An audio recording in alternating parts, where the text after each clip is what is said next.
Hey everyone, thanks for watching. I found myself in Miami Beach recently and had a few days to explore the city on my own. I decided that the best thing to do was to dress like a local and to be seen on a scooter. Here I am blending in with my Dolphins hat while sitting on my own Kymco. Full disclosure here, I haven't been on a scooter since college, which was several years ago, and I have never ridden one in an area as populated as South Florida. No worries, it didn't take long to get my confidence high enough to venture out into traffic. Let's check out some of the sites while I provide tips that may convince you that getting back on a scooter for the first time in years is easier than you think. Tip number 1, be smart and wear a helmet. I don't believe there's a law requiring you to wear a helmet when riding a scooter in Florida, but obviously it makes sense to do so. I wore one that day, came free with the scooter rental, and it fit perfectly. Tip number 2, wear eye protection. You legally need to wear eye protection when operating a scooter in Florida. At times I was going around 35 miles an hour. At that speed, with ocean breezes and no fairing, it'd be hard to keep your eyes open. Sunglasses work just fine. Tip number 3, practice in a low-traffic residential area before heading out onto busier roads. After I picked up the scooter, I practiced in a neighborhood that had light traffic, well, light for Miami at least. I spent the first half hour or so just going up and down this residential street, getting a feel for the brakes, the accelerator, and the way traffic noticed me. It didn't take long before I had the confidence to head out on busier roads like Pine Tree Drive, Halton Road, and even on the Collins Avenue.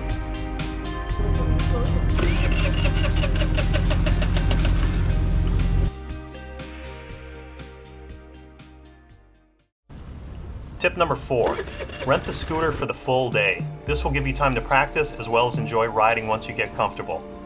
Renting for the day was only around $80. You can rent these for just an hour or so, but that isn't enough time, and the price was around $50 or $55. It's a much better deal to rent for the full day.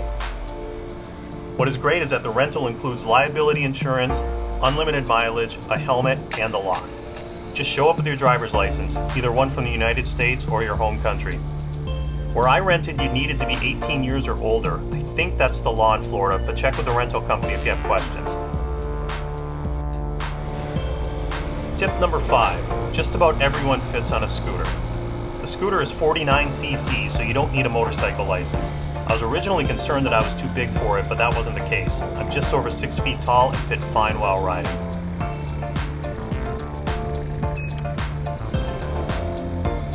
My first show of success. I made a right turn, didn't stall the scooter, and didn't annoy any other vehicles on the road. One thing you may not realize, the turn signals don't turn off after you make your turn. I wasn't good with remembering this at first and would notice half a mile after my turn that they were still flashing. I got into the habit of turning these off fairly quickly, but if you're renting for just one day like I did, keep this in mind.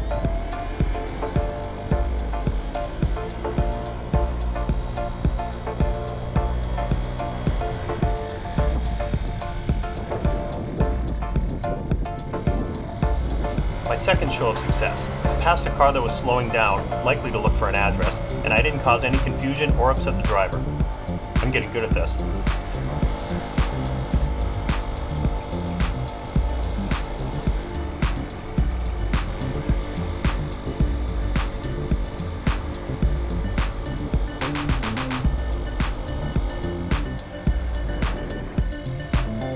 I noticed a Trader Joe's in the neighborhood when I was riding around earlier. I decided to stop to buy lunch for the day and beer for later that night in the hotel. The scooter has a large compartment under the seat that holds 6 cans perfectly.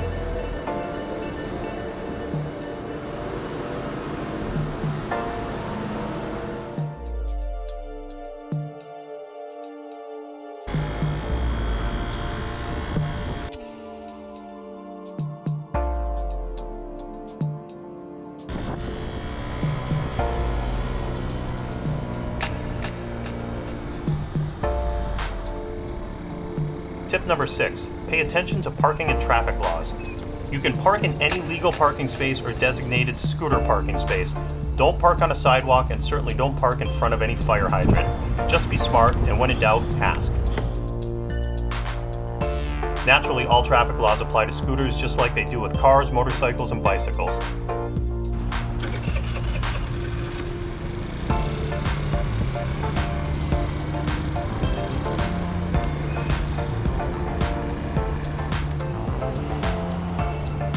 Tip number 7, keep an eye on the weather. It did rain that day. My advice about being on a scooter in the rain is don't ride in it. Rather obvious, but if you must be out there in the rain, here's what I learned. Drive slowly, be mindful of traffic around you, and keep both feet extended out toward the road while riding in heavy rain and always just an inch or so above the pavement. Remember, you're on two wheels, two very small wheels, and with the amount of gas and oil on the pavement from all the traffic, the roads get slippery. By the time I started heading back, there was around 2 inches of water covering the road. Per a Google search, Miami Beach has an average of 4 feet above sea level, so when rain comes, depending on how heavy it is, there's really no place for the water to go. Tip number 8, just ride. Be safe and have fun. Scooters are low maintenance. The scooter had around 3/4 of a gallon of gas, which lasted all day.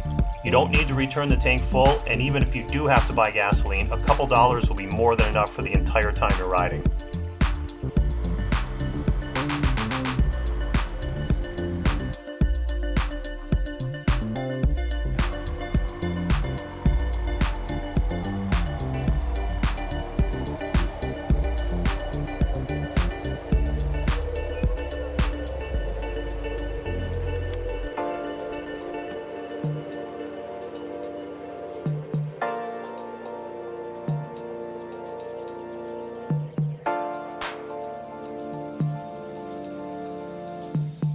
To sum up, I would recommend renting a scooter in any town where you're vacationing.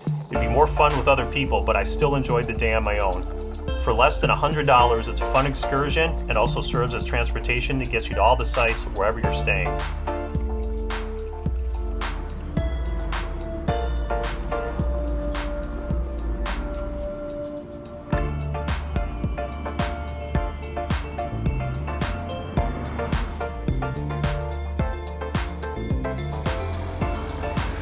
Thanks for watching, and please subscribe as I add travel videos regularly.